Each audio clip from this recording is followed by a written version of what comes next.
Bienvenidos a El Mundo que se avecina. Estamos desarrollando el bloque sobre el nuevo gnosticismo y estas semanas nos acompaña el profesor Stefano Abate. Bienvenido, Stefano. Hola, Albert, ¿qué tal? Stefano es profesor de filosofía social y también de la historia, ¿no?, en el Abat Oliba, ¿verdad?, en Barcelona. Y eres doctor en humanidades y ciencias sociales, con una tesis sobre la secularización de la esperanza cristiana y el mesianismo moderno. Y precisamente esta semana, ¿no?, este tercer capítulo, pues queríamos tratar el tema de la secularización de la esperanza cristiana, ¿no? Hemos hecho un pequeño recorrido por el gnosticismo, ¿no?, tanto antiguo como esta revolución gnóstica que tú también nos defines, ¿no?, en tus publicaciones. Y a mí me gustaría, Stefano, en este capítulo, bueno, entender muy bien exactamente en qué consiste, ¿no?, para ti la esperanza cristiana y por qué en tu tesis doctoral y en tus trabajos de investigación tratas sobre esa secularización, ¿no?, de la esperanza. Sí, bueno, me parece que la esperanza cristiana, además de virtud teologal, ¿no?, que es algo fundamental en la vida cristiana, es realmente una esperanza cierta, ¿no? Es una esperanza que podemos esperar, no es ningún tipo de promesas falsas, sino que realmente es algo que en la vida cristiana tiene que tener una cabida muy importante, ¿no? Y así lo vivieron los primeros cristianos. Los primeros cristianos vivieron la esperanza en un sentido muy vivo, ¿eh? Hasta a veces esto se ha desviado, ¿no? Pero creo que hemos de recuperar en tiempos tan difíciles, ¿no?, esta virtud teologal y entender qué significa la esperanza, qué esperamos, ¿no?, qué estamos esperando. Porque estamos en un momento, si hacemos una foto desde arriba de nuestra historia de la civilización, ¿qué estamos esperando? Porque si Cristo ya vino, este tiempo que separa su primer adviento, su segundo adviento, ¿qué estamos esperando? ¿Por qué este tiempo histórico, ¿no? Y sobre esta pregunta, ¿este tiempo qué significa, ¿no? Hemos tenido padres de la Iglesia que han hablado, hemos tenido magisterio de la Iglesia. Yo creo que podemos realmente fundamentar una esperanza cierta, ¿no?, sobre lo que estamos esperando, y que no es una esperanza simplemente fuera de este mundo, sino que también en este mundo pues, podemos esperar una redención, y una actuación de Cristo, ¿no? Y así esto está en la Iglesia, evidentemente, y también creo que este mundo también debe conocer, ¿no?, esta redención, ¿no? Y todas las promesas mesiánicas del Antiguo Testamento, del Nuevo Testamento, deben ser cumplidas. Hay un diálogo muy bonito entre Justino y un Trifón, un judío, el cual pues, el judío le expecta a Justino, le dice: ¿usted realmente cree en la resurrección, ¿no?, de los muertos? ¿Realmente cree que Jerusalén sea restaurada? ¿Cree en la esperanza mesiánica? Y San Justino le dice una frase muy bonita. Dice: no soy tan miserable, dice, de decir una cosa y pensar otra. Entonces esa esperanza yo creo que tenemos que vivirla con virtud teologal, y también vivirla en nuestra vida diaria. No obstante, Stefano, poniendo en boca de Dalmacio Negro, ¿no?, otro filósofo cristiano que nos está como intentando dar las claves para interpretar esa nueva religión secular, ¿no?, el humanitarismo, ¿no?, ahí donde el hombre se pone, el ser humano, en el centro de todas las cosas, ¿no?, incluso también de la salvación, en ese camino gnóstico que tú nos has explicado también en otros capítulos, ¿no?, hacia una redención, y también en una escatología, una cierta escatología secular, una propuesta, una promesa de esperanza secularizada, ¿no? Nos has explicado un poco, ¿no?, y después que ahondes más, ¿no?, en esa esperanza cristiana, pero ¿cuál es el sucedáneo? ¿Cuál es lo que nos están ofreciendo actualmente como esperanza secular? Bien, me parece que, digamos, el mundo cristiano ha ofrecido ofrece actualmente también. Ofrece Sí. esa esperanza, ¿no? El mundo post-cristiano, Sí. o como dice René Girard, hipercristiano, de algún modo está cansado de esperar. Estos 2000 años que separan, ¿no?, el primer adviento a nuestros días, el mundo moderno está agotado, ¿no?, está como cansado de esperar esta redención, ¿no? Y entonces, para poder ofrecer a los hombres cansados de esperar una esperanza que pueda finalmente vencer el problema del mal en este mundo, que es el gran problema de la humanidad, ¿no? Porque este mal, ¿no?, parece que triunfa en este mundo, el príncipe de este mundo, ¿no?, que campa a sus anchas, pues dice, cansado de esperar, ahora toca a nosotros, ¿eh? Ya que Dios tarda tanto, ahora nosotros... Nosotros te refieres al ser humano. Nosotros sí, como humanidad o como movimiento político, como... O sea, Dios nos ha fallado, ¿no? Claro. Ahora tomamos las riendas de... Y esto es muy gnóstico, como comentábamos, ¿no? Es decir, Dios ha engañado, Dios se ha equivocado, ahora toca a nosotros salvar este mundo, ¿no? Y entonces lo que vemos en la filosofía de la historia es primeramente la idea de que hay un progreso en la historia, ¿no? La esperanza cristiana se convierte en progreso intrahistórico. Y esto es un error, ¿no?, que viene con Condorcet, con los positivistas, en el cual tenemos como una línea recta, ¿no?, que nos conduce hasta la salvación. Sí, esa es la idea que tenemos de progreso lineal y siempre a más, a mejor. Y por esto la gente cree, ¿no?, de modo erróneo, que lo que está por delante es mejor de lo que hubo, siempre, ¿no? Siempre lo que está por delante... Pero eso es lo que da esperanza al hombre contemporáneo, Sí, ¿no? sí, correcto. Es lo que da esperanza y lo que le motiva, ¿no?, a seguir en esa senda, ¿no? Sí. Sin embargo, vemos que la historia en su progreso ha fallado, ¿no? La humanidad ha hecho estos infiernos reales que comentábamos, vistiéndolos de paraísos. A las guerras mundiales, a las grandes catástrofes. Es un mundo caído. Es un mundo caído y desengañado, ¿no? Y por esto, digamos, en la modernidad filosófica, a partir del siglo XVII, más bien XVIII, XIX, hasta el siglo XX, mitad del siglo XX, hay esta idea de que el hombre puede, con su esfuerzo, construir un mundo nuevo, ¿no? Y yo creo que en esta construcción del mundo nuevo juegan dos grandes herejías, no solamente una. Y esa es una intuición de Canals, un filósofo de Barcelona muy importante, pues decía que dos herejías cristianas han servido como motor de la secularización de la esperanza cristiana. Y han sido el error griego, la gnosis que comentábamos, y el error judío, el error ebionita. Unos pensaban que eran iluminados y finalmente podían cambiar el mundo porque el mundo estaba mal, eran los gnósticos, y luego los ebionitas, el error judío, ¿no?, estos que querían que Cristo reinase en la carne, ¿no?, que Cristo finalmente estableciese un reinado terrenal. Político, donde, prácticamente, político, ¿no? Mesiánico, pero político, ¿no? Claro, donde los hombres finalmente, nosotros ganamos la guerra y finalmente dominamos a las naciones, ¿no? Y por esto Cristo, cuando lo quieren hacer rey, ¿no?, se va, no quiere ser esto, ¿no? Y de hecho reina desde la cruz. Su reinado es un reinado distinto de lo que esperan los hombres, ¿no?, y en su mentalidad carnal, ¿no? Y por esto yo creo que la Iglesia, en ese sentido, ha enseñado muchas veces, ¿no?, este error, ¿no?, que hemos visto en la modernidad filosófica. Por ejemplo, yo creo que todo el tema del nacionalismo, ¿no?, en el sentido exacerbado, el nacionalismo político decimonónico, romántico, que viene desde Fichte, de Hegel, ¿no?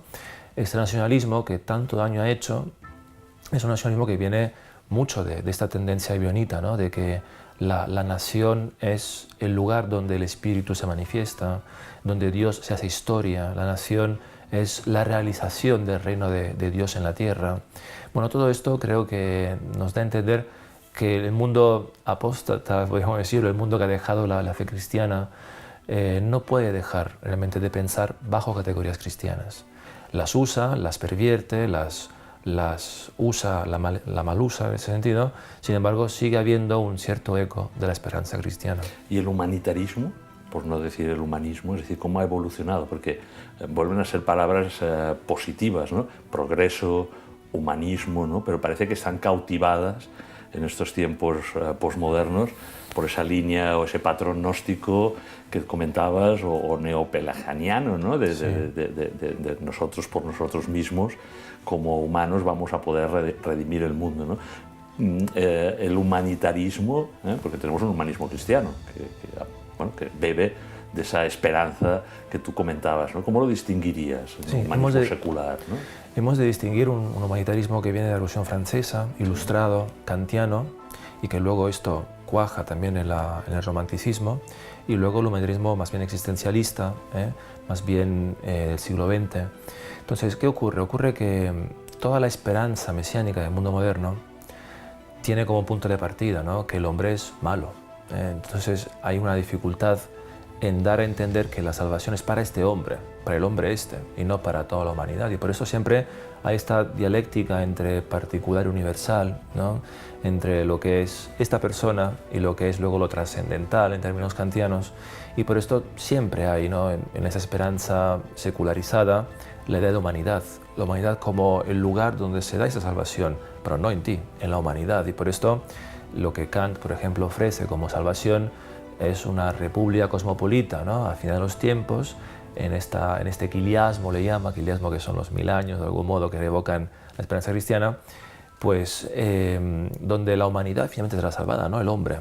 Y esto creo que es una constante, ¿no? Una constante en la modernidad, donde la salvación no es para ti como persona, sino es para un conjunto de hombres, para la humanidad. Y el segundo humanitarismo es el humanitarismo más bien existencialista, más bien ya trágicamente ateo, ¿no? Donde hay ese sentido de humanidad unida, ¿no? Por esta angustia colectiva y que realmente no hay, el particular también está totalmente olvidado y olvidado, ¿no? Está ahí para ser simplemente, como decía Kant, ¿no? Es una madera torcida, es una persona con la cual no podemos hacer nada. Su libertad, ¿no? es realmente torcida. Y en este error, ¿no? del cual parte la modernidad filosófica, encontramos el protestantismo, encontramos todos los errores también de la Ilustración, donde al fin y al cabo con esta persona no podemos hacer nada. Su salvación es una salvación colectiva.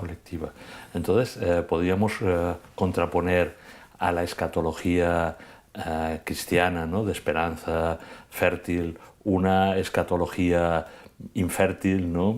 Estéril, que podría ser esta escatología secular. Yo creo que sí, ¿no? Por los frutos lo reconoceréis, ¿no? Toda esta tendencia de la salvación por los hombres, ¿no? Por esta dialéctica gnóstico-ibionita o esta dialéctica iluminada y carnal, podemos decirlo así, ha conducido a la tragedia del siglo XX, ¿no? El hombre, de hecho, vivimos en esta decepción, ¿no? de este gran proyecto humanitarista que ha acabado en los campos de concentración, ha acabado en las trincheras de las guerras mundiales, ha acabado en un contexto humano sin ya ninguna esperanza. Entonces vivimos en los tiempos de decepción de este proyecto fallido. ¿Y desde el cristianismo cómo se vence estos tiempos de decepción? Por un lado yo diría, para poner una base, ¿no? A diferencia de la salvación colectiva de la modernidad filosófica, hay una frase, una palabra revelada que es mi amado es entregado por mí, ¿no? Cristo es una salvación para ti, personal, sí. Sin dejar, ¿no? Lo que es luego la salvación ¿no? de los hombres, ¿no? Esta multitud, ¿no? que Cristo ha salvado.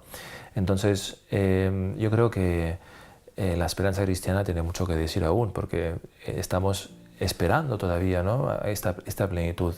Ahora bien, en el mundo en la Iglesia este es un tema que ha sido muy polémico, ¿no? Hasta ha habido condenas, ¿no? También del milenarismo, porque sí. Ha habido desviaciones muy claras. Pero un poco remontando a la polémica de los santos padres, ¿no? Hay algo que es muy bonito, porque los padres que más se pueden llamar amilenaristas de la Iglesia, ¿sí? Los que más rechazaban, ¿no? Esta esperanza de un reino intrahistórico, sí. Que venía de San Ireneo, de Papías, y hasta se remonta a Policarpo, ¿no? Discípulo de San Juan, que son San Jerónimo y San Agustín, los padres apostólicos que más, ¿no? Con esto tienen varias dudas. Hasta Jerónimo dice, nosotros no podemos negar esto porque muchos santos varones han creído esto, ¿no? Entonces, y con San Agustín también yo creo que ahí habría mucho que decir, ¿no? Porque San Agustín en los sermones, en la primera etapa de su pensamiento, es muy inclinado, ¿no? a decir que hay un tiempo intrahistórico de redención, de plenitud. Sin embargo, en la segunda parte de su desarrollo filosófico-teológico, en la Ciudad de Dios, de algún modo dice, nos hemos alejado de estas posiciones porque muchos la entienden mal. Y tiene razón, muchas personas entienden con espíritu carnal la esperanza cristiana. Es decir, un reino, bueno, casi como físico, también como ebionita, ¿no? Tal claro, vez, ¿no? Claro. Cristo sí. baja y ganamos todos, ¿no? Y los santos y los justos gobiernan, ¿no? Ese milenio. Esa es la condenada, ¿no? La visión Correcto. Que la Iglesia condena, ¿verdad? Los 1000 años del Apocalipsis que habla San Juan, pues este reino donde el demonio está atado, ¿no? Sí. Dio lugar a una doctrina que es el milenarismo, que ha sido condenada porque muchos entendían esos 1000 años como un tiempo de banquetes, de fiestas carnales, y esto no es Entonces, ¿cómo hay que entender Hay que entenderlo, tampoco hay que entenderlo como mitigado, ¿no? En el sentido de que no hay una visibilidad de Cristo en este reino intrahistórico, sino que hay que entenderlo, yo creo, a modo de San Buenaventura. San Buenaventura creo que ha sido la síntesis perfecta, ¿no?, de toda la tradición apostólica, de varias diatribas de su tiempo, con Joaquín de Fiore, por ejemplo, y creo que ha dado mucha luz en esto, en las colaciones de San Buenaventura. Lo que se viene a explicar es un reino que se da en la Iglesia. Esto es muy bonito porque, de algún modo, dice San Buenaventura, la Iglesia manifestará en los últimos tiempos lo que realmente es, que ya lo es, pero muchas veces está como ofuscado por el pecado, por los hombres de la Iglesia que a veces no actúan propiamente como el camino de Cristo, pero dice, llegará un momento en que se verá a Cristo mismo en lo que es la Iglesia, ¿no? Y todo el mundo lo podrá ver, y por esto habrá una llamada, ¿no?, a la conversión también de toda la humanidad, y las promesas mesiánicas, ¿no?, la conversión de los judíos. Todo esto son promesas mesiánicas que San Agustín también recoge, ¿no?, en la ciudad de Dios. Esto hemos de creerlo por fe católica, dice. Pues esto se puede dar por una plenitud en la Iglesia, ¿no?, en una nueva eclosión del Espíritu en la Iglesia, ¿no?, donde se verá realmente qué es la Iglesia en este mundo, qué es sacramento de salvación, cuerpo místico de Cristo. Todo lo verán muy claro, dice San Buenaventura. ¿Eso es el nuevo Pentecostés? Ojalá sea así, ¿no? Yo creo que hay algo de esto, ¿no? Y eso es lo que puede ofrecer en este mundo que se avecina, ¿no?, esta esperanza cristiana, bueno, nuestra fe. ¿Cómo revertir esa esperanza secularizada, ¿no?, que tú has comentado que era casi ya el último remedio que tiene la hipermodernidad? No sé si ya superamos a la posmodernidad. Todavía tenemos que estar más en el precipicio para que la humanidad nos demos cuenta de que hemos escogido el camino erróneo, ¿no?, de una falsa esperanza gnóstica, ¿no?, esa revolución gnóstica que enlaza muy bien con todo lo que esta semana nos estás explicando, ¿no? Y cómo se hace el clic, ¿no? Hay un peligro al ver en esto, que es lo que decía Lenin, ¿no? Cuanto peor, mejor. Y esto no podemos pensarlo como cristianos, ¿no? Pero sí que es cierto que hay ciertos signos, diría yo, de los tiempos que el magisterio ha recogido, ¿no? Pienso, por ejemplo, en la fiesta de Cristo Rey, pienso también en el magisterio de Juan Pablo II, ¿no? Hay ciertos signos, ¿no?, que estamos en el umbral, ¿no?, de la nueva escatología de San Pablo II. Y creo que hay que, como decía el Evangelio, levantar nuestra cabeza. Pero es cierto que hay unos elementos que deben ocurrir, y esos elementos pasan por lo que San Pablo llama catejón, ¿no? El catejón, que es esta barrera, ¿no?, que frena al anticristo, frena al hombre de iniquidad. Está luego el anticristo, ¿no? Está la persecución, está la apostasía. Todo esto yo creo que tenemos que estar muy despiertos para poderlo ver, ¿no? Y también pedir, ¿no?, que los tiempos se acorten de prueba, ¿no? Y San Agustín dice, sufría, ¿no?, en la ciudad de Dios, diciendo a estos cristianos que vivieran estos tiempos. No quiero ni pensar lo que significarían, dice, porque muy pocos podrán resistir, ¿no? Sin embargo, yo creo que Dios nunca da una prueba sin la gracia suficiente, y por esto hemos de entender que en estos tiempos que parecen de oscuridad, donde el mundo ha olvidado a Dios y se proclama la muerte de Dios, ¿no?, y se blasfema y se odia a Dios y todo lo que lleva el nombre de Dios, la naturaleza humana, por ejemplo, la creación humana, yo creo que es un tiempo también de mucha gracia, de gran gracia en la Iglesia, ¿no?, de profundizar en los misterios de salvación, ¿no?, en la Eucaristía en particular.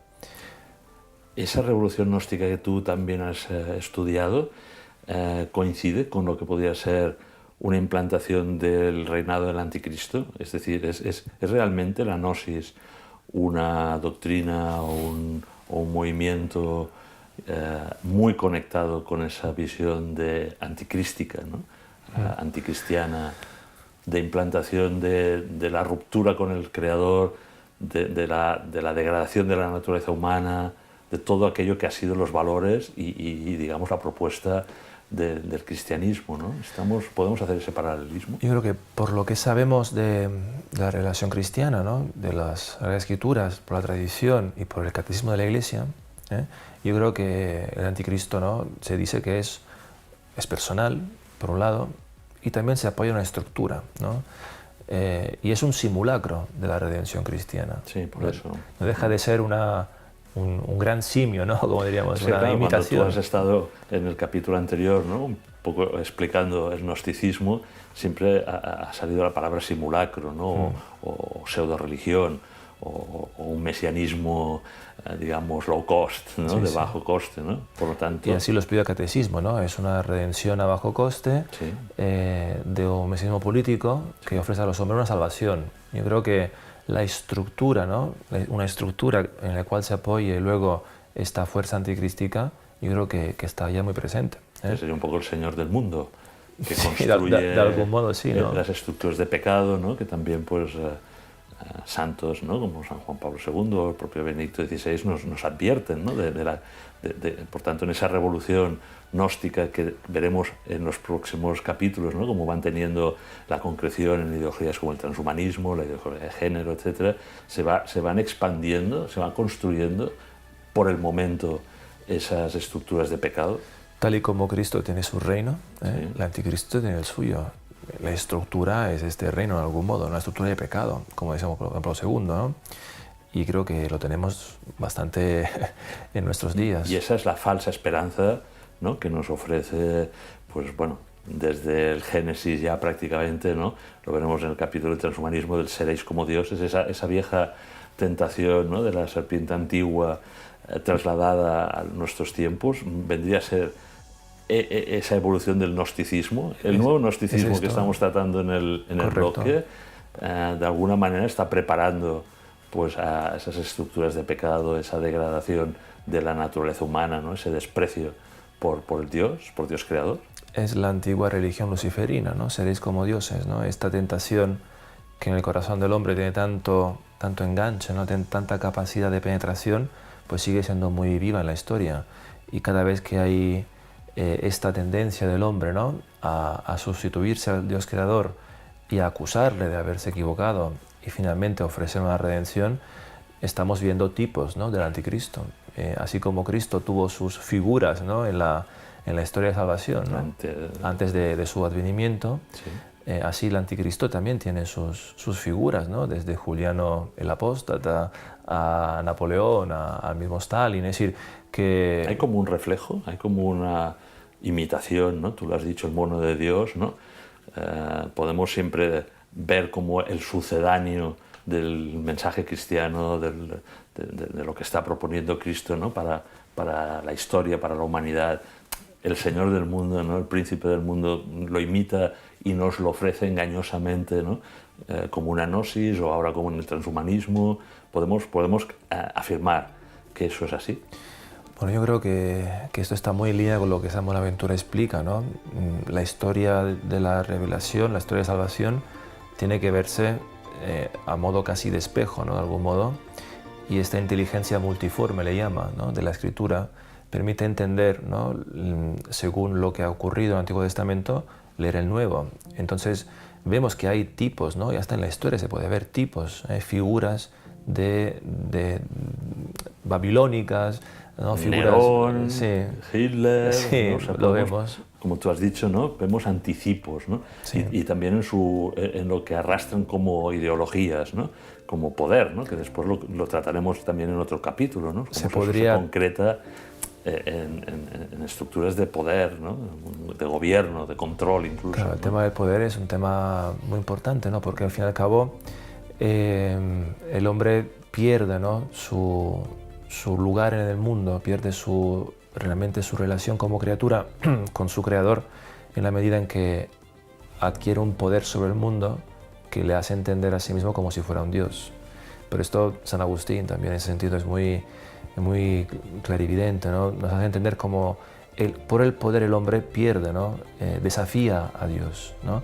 Y las dos ciudades de San Agustín no dejan de ser una ciudad que se asienta... La ciudad del hombre, la ciudad de Dios. La ciudad del hombre. Sí. Como el hombre por el poder se asienta en este mundo y por esta libido dominante y por ese deseo de poder desafía a su creador, ¿no? Y dice, yo soy Dios. Y esto está también en Fegeli, ¿no? Las religiones políticas, esta idea, ¿no? de que siempre hay una justificación del poder a través del recurso a la divinidad. Entonces, no es casual, lo dejamos así, si quieres saber, no es casual que Cristo haya nacido en tiempos de Augusto, ¿no? Donde hay esta tendencia divinizante del poder. Nace el príncipe de la paz, ¿no? En el momento histórico en el cual un hombre, César Augusto, pues dice que hay paz en todo el imperio romano, la Pax Romana. Y esto no es casual, yo creo. No es casual porque este príncipe que nace en un establo y este hombre, ¿no?, tan divinizado, ¿no?, sí, que desafía al Dios creador con su poder, pues no es casual que la historia... Hemos de leer en estas líneas, ¿no?, que Dios deja entrever su plan de redención. Y yo creo que también esto se puede deducir de la Escritura. Pues, Stefano, lo dejamos ahí, pero vamos a continuar la semana que viene con ese hombre, ser humano divinizado, ¿no?, que es autorreferencial y que plantea en el transhumanismo pues esa vieja figura del ser como Dios, ¿no?, el transformarse a través de la ciencia y de la tecnología en un posthumano, ¿no?, en algo que supera incluso al plan del Creador de la naturaleza propia del ser humano. Por tanto, te emplazo la semana que viene. Muy bien, muchas gracias. Gracias a ti.